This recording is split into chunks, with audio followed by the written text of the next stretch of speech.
ಗಂಡು ಮಗುವಿಗೆ ಜನ್ಮವನ್ನು ನೀಡಿದ ಡಾಲಿ ದಂಪತಿಗಳು. ಡಾಲಿ ಧನಂಜಯ್ ಹಾಗೆ ಧನ್ಯತಾ ಅವರು ಒಂದು ಗಂಡು ಮಗುವಿಗೆ ಜನ್ಮವನ್ನು ನೀಡಿದ್ದಾರೆ. ಸೊ ಅಷ್ಟಕ್ಕೂ ಮಗು ಹೇಗಿದೆ, ಚೆನ್ನಾಗಿದೆಯಾ, ತಾಯಿಯವರು ಒಂದು ಚೆನ್ನಾಗಿದ್ದಾರಾ? ಸೊ ಇದೆಲ್ಲದ್ರ ಬಗ್ಗೆ ಸಂಪೂರ್ಣವಾದ ಮಾಹಿತಿಯನ್ನು ಈ ಒಂದು ವಿಡಿಯೋದಲ್ಲಿ ತಿಳಿದುಕೊಂಡು ಬರೋಣ ಬನ್ನಿ. ಅದಕ್ಕೂ ಮುನ್ನ ನೀವು ನಮ್ಮ ಚಾನಲನ್ನು ಸಬ್ಸ್ಕ್ರೈಬ್ ಮಾಡಿಲ್ಲ ಅಂದರೆ ಈ ಕೂಡಲೇ ಸಬ್ಸ್ಕ್ರೈಬ್ ಮಾಡಿ, ಹಾಗೆ ಪಕ್ಕದಲ್ಲಿರೋ ಬೆಲ್ ಐಕಾನನ್ನು ಪ್ರೆಸ್ ಮಾಡೋದ್ರ ಮೂಲಕ ನಮಗೆ ಸಪೋರ್ಟ್ ಮಾಡಿ. ನಟ ಡಾಲಿ ಧನಂಜಯ್ ಇವರು ಒಂದು ಫೆಬ್ರವರಿ 16, 2025 ಒಂದು ಮೈಸೂರಿನಲ್ಲಿ ವೈದ್ಯರಾದಂತಹ ಧನ್ಯತಾ ಅವ್ರ ಜೊತೆ ಒಂದು ವಿವಾಹವನ್ನು ಆಗ್ತಾರೆ. ಸೊ ಈ ಒಂದು ಅದ್ದೂರಿಯಾಗಿ ಮದುವೆ ನಡೆಯುತ್ತೆ.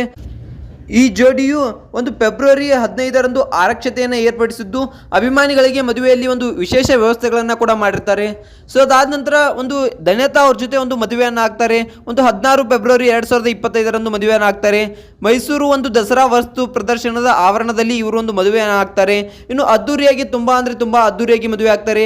ಹಾಗೆ ಇವರಿಬ್ರು ಮದುವೆ ಆಗಿರೋದು ಇವ್ರದ್ದು ಒಂದು ಲವ್ ಸ್ಟೋರಿ ಅಂತಕ್ಕಂಥದ್ದನ್ನು ನಾವು ಇಲ್ಲಿ ನೋಡ್ಬೋದು. ಇಬ್ರು ಸತತ 2 ರಿಂದ 3 ವರ್ಷಗಳ ಕಾಲ ಒಂದು ಪ್ರೀತಿಯನ್ನು ಮಾಡಿರ್ತಾರಂತೆ. ಅದಾದ ನಂತರ ಕೆಲವೊಂದಿಷ್ಟು ಡೇಟಿಂಗ್ಸ್ಗಳು ಇಬ್ರು ಒಬ್ಬರನ್ನೊಬ್ಬರ ಅರ್ಥ ಮಾಡ್ಕೊಳ್ಳೋಕೆ ಕೆಲವೊಂದಿಷ್ಟು ಟೈಮ್ಗಳನ್ನು ತೆಗೆದುಕೊಂಡಿರ್ತಾರಂತೆ. ಅದಾದ ನಂತರ ಇಬ್ರು ಒಂದು ಮನದಲ್ಲಿ ವಿಚಾರವನ್ನ ಮಾಡಿ ಸೊ ಇಬ್ರು ಕೂಡ ಮದುವೆಯನ್ನ ಆಗ್ತಾರಂತೆ. ಸೊ ಇಬ್ಬರ ಮನೆಯಲ್ಲೂ ಒಪ್ಪಿಸಿ ಒಂದು ಅದ್ದೂರಿಯಾದ ಒಂದು ಹಿಂದೂ ಸಂಪ್ರದಾಯದಂತೆ ಇಬ್ರು ಕೂಡ ಮದುವೆಯನ್ನು ಆಗ್ತಾರಂತೆ. ಇನ್ನು ನಟ ಡಾಲಿ ಧನಂಜಯ್ ನೋಡ್ರೆ ಒಂದು ಕನ್ನಡದ ನಟ ಅಂತಕ್ಕಂಥದ್ದನ್ನು ನಾವು ಇಲ್ಲಿ ನೋಡ್ಬೋದು. ಹಾಗೆ ಅವರ ಹೆಂಡತಿಯಾದಂಥ ಧನ್ಯತಾ ಅವರು ಒಂದು ವೈದ್ಯ ಅಂತಕ್ಕಂಥದ್ದನ್ನು ನಾವು ಇಲ್ಲಿ ನೋಡ್ಬೋದು. ಅಂತಂದ್ರೆ ವೈದ್ಯ ಅಂದ್ರೆ ಡಾಕ್ಟರ್ ಅಂತಕ್ಕಂಥದ್ದನ್ನು ನಾವು ಇಲ್ಲಿ ತಿಳ್ಕೊಳ್ಬಹುದು. ಸೊ ಈ ರೀತಿಯಾದ ಇವರ ಜೋಡಿ ತುಂಬಾ ಮದುವೆ ಆದ ನಂತರ ತುಂಬಾ ಚೆನ್ನಾಗಿತ್ತು.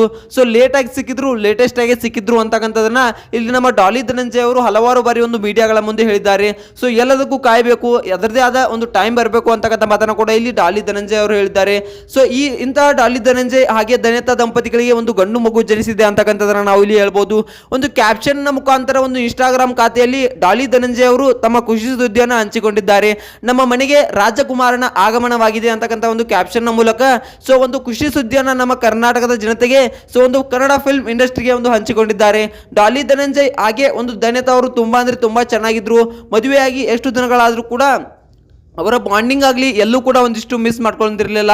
ಈಗ ಹಲವಾರು ಜೋಡಿಗಳನ್ನು ನಾವು ನೋಡ್ಬೋದು. ಈಗ ಅಂಥದ್ರಲ್ಲೂ ಒಂದು ಸಿನಿಮಾ ಇಂಡಸ್ಟ್ರಿ ಅಂತ ಬಂದ ಮೇಲೆ ಯಾವ ರೀತಿ ಆಗುತ್ತೆಪ್ಪ ಅಂತಂದರೆ, ಖಂಡಿತವಾಗ್ಲೂ ಇದು ಯಾವ ರೀತಿ ಆಗುತ್ತೆಪ್ಪ ಅಂತಂದರೆ ಒಂದು ಮದುವೆಯನ್ನು ಆಗ್ತಾರೆ. ಸೊ ಮದುವೆ ಆದ ಕೆಲವು ದಿನಗಳಷ್ಟೇ ಒಂದು ಚೆನ್ನಾಗಿ ಸಂಸಾರವನ್ನು ನಡೆಸ್ತಾರೆ. ಅದಾದ ನಂತರ ನೀನ್ಯಾರೋ ನಾನ್ಯಾರೋ ಅಂತಕ್ಕಂಥ ಒಂದು ವಿಶೇಷ ಪದ್ಧತಿಗಳು, ಸೊ ಈ ರೀತಿಯಾದ ಒಂದು ಘಟನೆಗಳು ನಮ್ಮ ಕನ್ನಡ ಇಂಡಸ್ಟ್ರಿಯಲ್ಲಿ ಆಗಿರ್ಬೋದು, ಸೊ ಯಾವುದೇ ಇಂಡಸ್ಟ್ರಿಯಲ್ಲಿ ಆಗಿರ್ಬೋದು, ಸಿನಿಮಾ ಇಂಡಸ್ಟ್ರಿ ಅಂತ ಬಂದಾದ ತಕ್ಷಣ ಈ ರೀತಿಯಾದ ಒಂದು ಮದುವೆಗಳು ಹೆಚ್ಚಾಗ್ತಿವೆ. ಕೆಲವೊಂದಿಷ್ಟು ದಿನಗಳ ಕಾಲ ಜೊತೆಯಲ್ಲಿದ್ದು ಆಮೇಲೆ ನೀವ್ಯಾರು ನಾವ್ಯಾರು ಅಂತಕ್ಕಂಥ ಮದುವೆಗಳೇ ಒಂದು ಜಾಸ್ತಿ ಆಗ್ತಿವೆ. ಸೊ ಇಂತಹ ಮದುವೆಗಳನ್ನ ಒಂದು ತಪ್ಪಿಸಲಿಕ್ಕೆ ಸೊ ಇಂತಹ ಒಂದು ವಧುವರರನ್ನ ನಾವು ನೋಡಬೇಕಾಗುತ್ತೆ. ಯಾಕಪ್ಪ ಅಂತಂದ್ರೆ ಇಲ್ಲಿ ನಾವು ಹಲವಾರು ಒಂದು ವಧುವರನ್ನ ನೋಡ್ಬೋದು.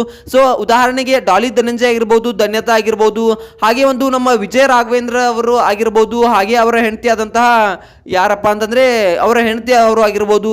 ಸೊ ಒಂದು ಒಳ್ಳೆಯ ಜೋಡಿ ಇವೆಲ್ಲ. ಹಾಗೆ ಒಂದು ನಮ್ಮ ಪುನೀತ್ ರಾಜ್ಕುಮಾರ್, ಅಶ್ವಿನಿ ಆಗಿರ್ಬೋದು, ಒಂದು ಯಶ್ ಹಾಗೆ ರಾಧಿಕಾ ಪಂಡಿತ್ ಆಗಿರ್ಬೋದು. ಸೊ ಎಲ್ಲರೂ ಜನಗಳು ಮೆಚ್ಚುವಂತೆ ಬದುಕುವಂತ ಈ ಜೋಡಿಗಳು ತುಂಬಾ ವಿಶೇಷವಾದಂಥವು. ಸೊ ಅದೇ ರೀತಿಯಾಗಿ ಈಗ ಗಿಲ್ಲಿ ಕಾವ್ಯ ಜೋಡಿ ಕೂಡ ಒಂದು ಅದೇ ರೀತಿಯಾಗಿ ಇದೆ ಅಂತಕ್ಕಂಥದ್ದನ್ನು ನಾವು ಇಲ್ಲಿ ಹೇಳ್ಬೋದು. ಸೊ ಮುಂದೆ ಮದುವೆ ಆಗ್ತಾರ, ಸೊ ಯಾವ ರೀತಿಯಾಗಿದೆ ಅವ್ರದ್ದು ಅಂತ ನೋಡ್ಕೊಳ್ಬಹುದು. ಇನ್ನು ಡಾಲಿ ಧನಂಜಯ್ ಅವರು ಒಂದು ಗಂಡು ಮಗುವಿಗೆ ಜನ್ಮವನ್ನು ನೀಡಿದ್ದಾರೆ. ಸೊ ಇದ್ರ ಬಗ್ಗೆ ನಿಮ್ಗೆ ಏನು ಅನಿಸ್ತಿದೆ ಅನ್ನೋದರ ಕಮೆಂಟ್ ಮಾಡಿ. ವಿಡಿಯೋ ಇಷ್ಟ ಆದರೆ ಲೈಕ್ ಮಾಡಿ, ಶೇರ್ ಮಾಡಿ, ಸಬ್ಸ್ಕ್ರೈಬ್ ಮಾಡೋದ್ರ ಮೂಲಕ ನಮಗೆ ಸಪೋರ್ಟ್ ಮಾಡಿ. ಮತ್ತೆ ಮುಂದೆ ಸಿಗೋಣ. ಅಲ್ಲಿವರೆಗೂ ಬಾಯ್, ಟೇಕ್ ಕೇರ್, ಸಿ ಯು.